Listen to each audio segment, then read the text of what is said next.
Samedi 24 août dernier, l'OGC Nice va inscrire son second but face au LOSC suite à un contre-éclair. Alors, Niçois touché par la grâce ou Lillois la ramasse?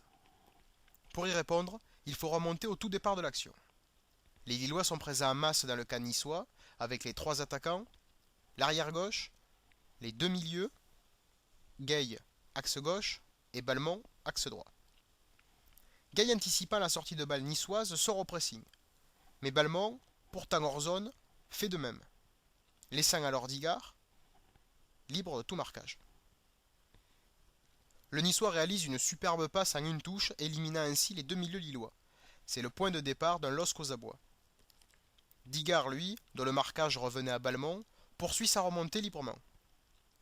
Derrière, un premier duel est perdu par Pedretti, puis un second par Beria. Jeu en appui habile des Niçois, qui se retrouvent donc à 4 contre 3, avec l'apport de Digard, totalement lâché par Balmont.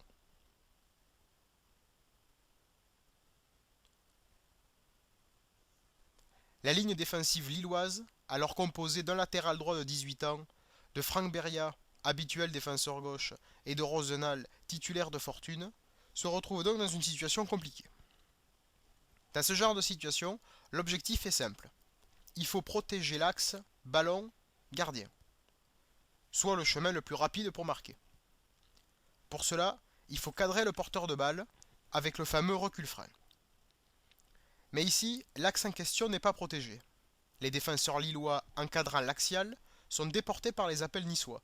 La ligne défensive lilloise, plutôt que se resserrer, s'écarte.